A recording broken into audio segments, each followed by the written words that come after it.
Watch. BTS snubbed again at Grammys 2022.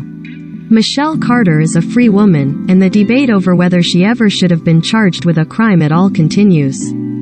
I was surprised that she even got 11 months, Lynn Roy told People in an interview ahead of the March 29 premiere of the Hulu drama The Girl from Plainville, which revisits the events leading up to her 18-year-old son Conrad Roy II's death by suicide in 2014 and the fallout that ensued. But Lynn was satisfied by Michelle's conviction, she said. I wanted to make a point that Conrad's life mattered, and that was the most important thing too.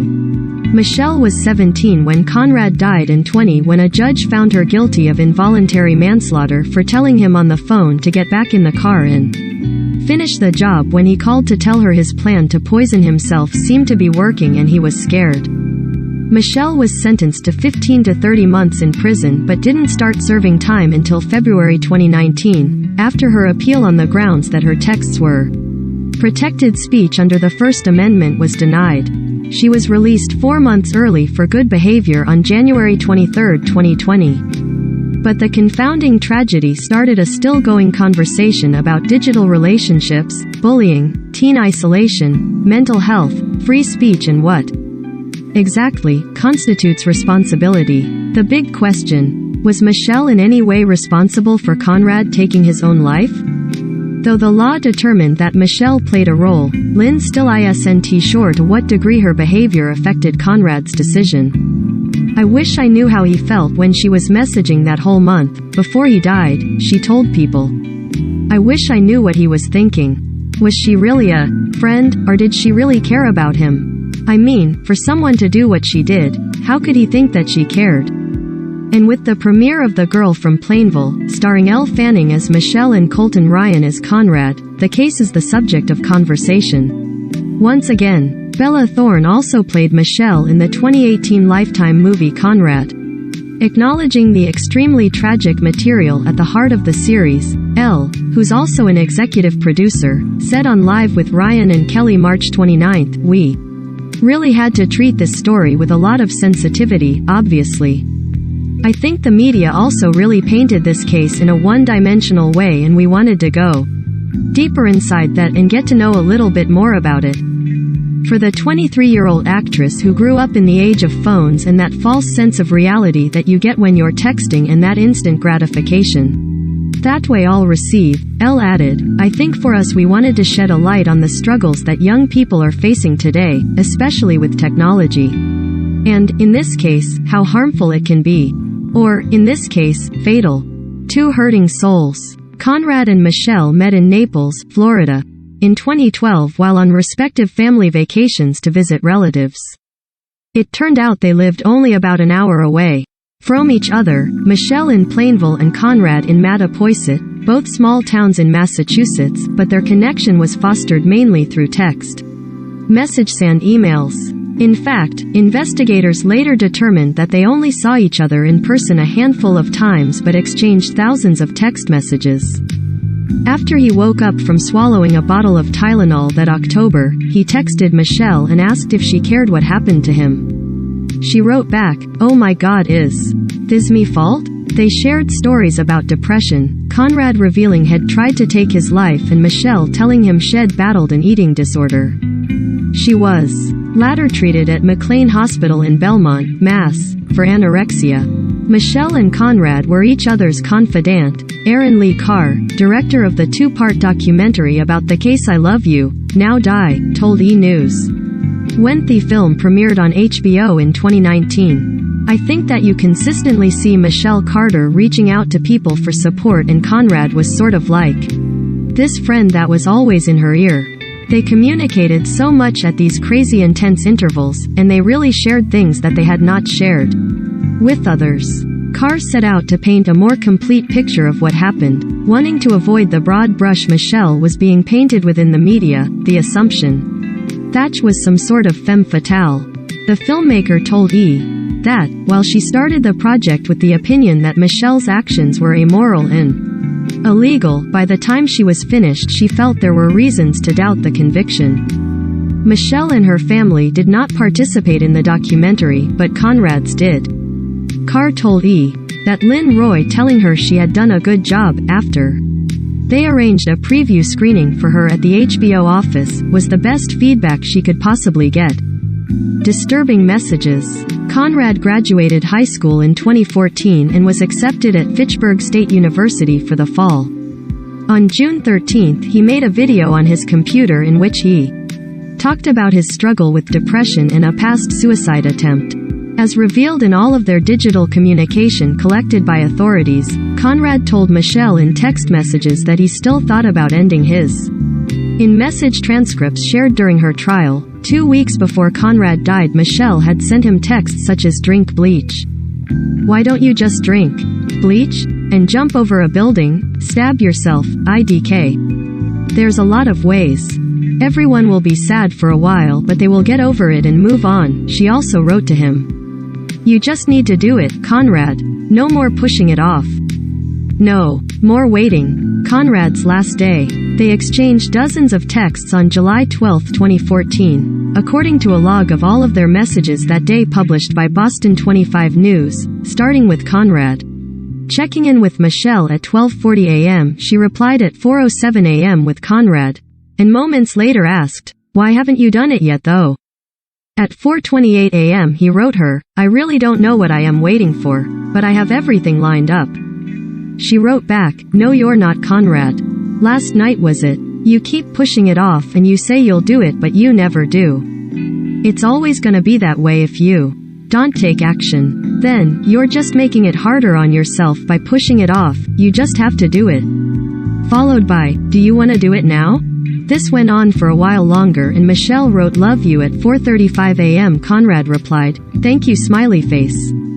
Her reply, "For what?" went unanswered until 9:03 a.m. when she asked if he was awake.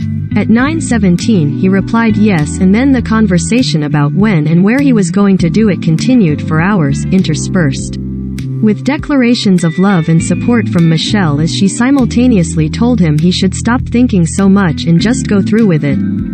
Conrad's last text to Michelle came in at 6:25 p.m. "Okay, I am almost there." "Okay," Michelle wrote at 6:28. At 9:19 p.m. she wrote, "Please answer me." And then, "I am scared, are you okay? I love you, please answer." At 10:38 p.m. Michelle wrote, "You're at your dad's. Camden told me. He'll get you help soon, I guess. And I thought you actually did it. He called me and I heard like muffled sounds and some type of motor running and it was like that for 20 minutes and he wouldn't answer," Michelle wrote in a text to a friend at 9:24 p.m. "I think he killed himself."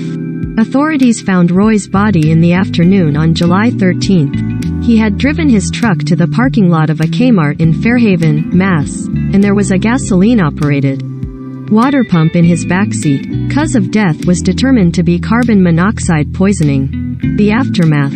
A few days after his son died, Conrad Roy Jr. found a notebook with Conrad's iPhone and laptop passwords, as well as what looked like suicide notes, according to the August 23, 2017, Esquire article of the same name by Jesse Barron that inspired the girl from Plainville. One was written to Michelle and said, "Keep strong in tough times. Our songs, listen to them and remember me."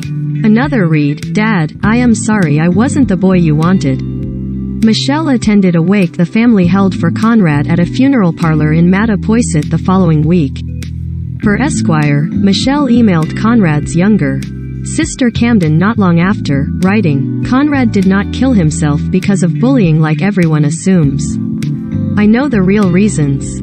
She attached some of Conrad's melancholy messages to her. Then Michelle emailed Lynn on July 25, according to the magazine, writing, "I wish things could be different, but you need to know that it is not your."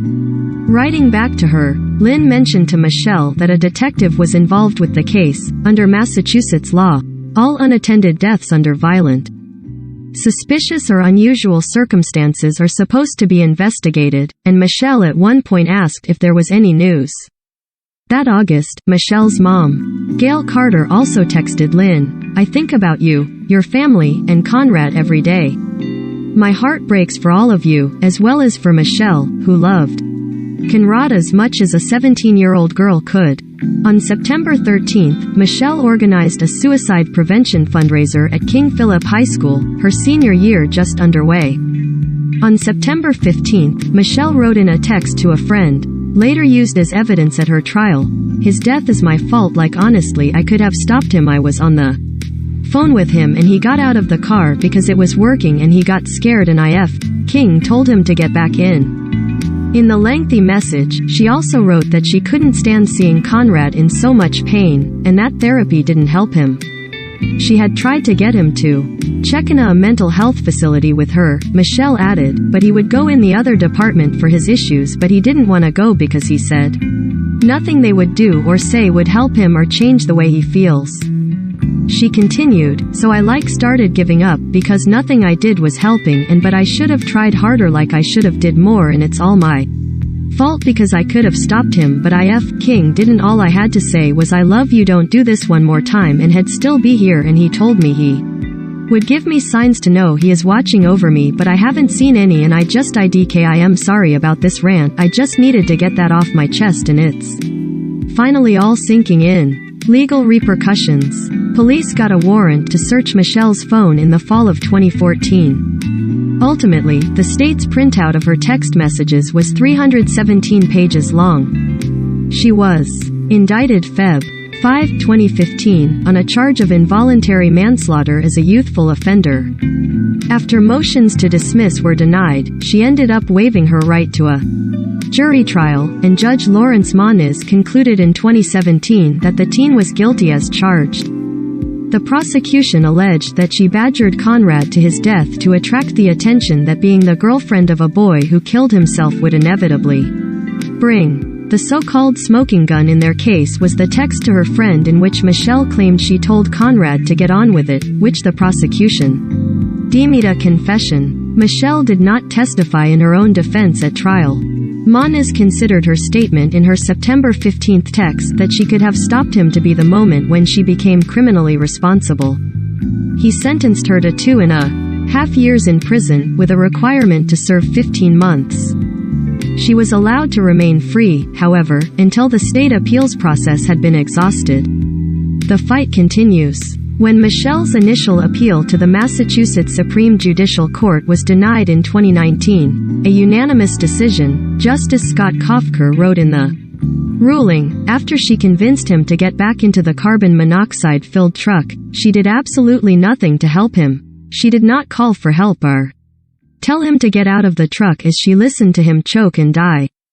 Michelle's lawyer Daniel Marks told reporters, "Today's decision stretches the law to assign blame for a tragedy that was not a crime. It has very troubling implications for free speech, due process, and the exercise of prosecutorial discretion that should concern us all." She reported for jail in February 2019. In a December 2019 brief bolstering their petition to the U.S. Supreme Court to consider Michelle's case, Marks and attorney Joseph Cataldo argued that the state court's decision upholding Michelle's conviction contained no meaningful guidance for future suicide cases to distinguish involuntary manslaughter from intimate end-of-life discussions. The U.S. Supreme Court declined to take up the appeal in January 2020. "I hope that the finality of this decision brings some solace to the Roy family," Bristol County District Attorney Thomas Quinn said in a statement. Also saying, "For Boston's NBC 10, I am very pleased that the legal chapter of this tragic case is finally closed."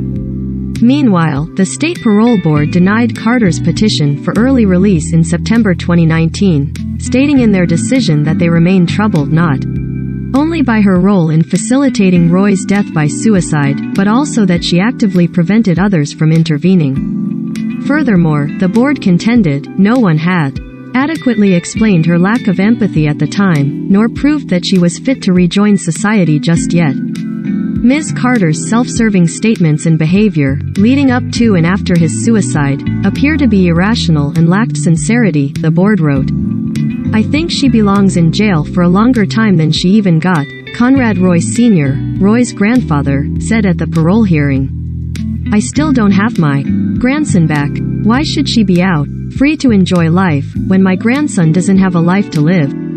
Also in 2019, state legislators introduced a bill to make suicide coercion a crime with a penalty of up to 5 years in prison. Named Conrad's Law, it has the full support of his family but is still working its way through the legislature, opponents having argued that it was an attack on free speech and open to far too broad of an interpretation as to what constitutes coercion. Truth be told, if this law existed, my son's case would have been settled more easily, his mother, Lynn Roy, testified before state lawmakers in 2019. What happened to my son is tragic and I don't want another mother to feel the way I do. Lynn told People in March that she hopes that getting the bill passed will help others, and that's what she focuses on. I don't want another family to deal with what I had to deal with, she said. Having called his son a sweet boy that lost his way, Conrad Jr. added, "No parent should go through this." The latest. Lynn had not seen any of the girl from Plainville, expressing dismay that there may be an attempt to defend some of Michelle's needless and evil actions. Yet she hoped more people would become aware of her son's fate in the ongoing effort to pass Conrad's Law. Since Michelle's release from jail in January 2020, Bristol County Sheriff's Office spokesman Jonathan Darling calling her a model inmate who got along well with others and had no disciplinary issues. The terms of her release included that she be unable to profit from media interest or other publicity of her.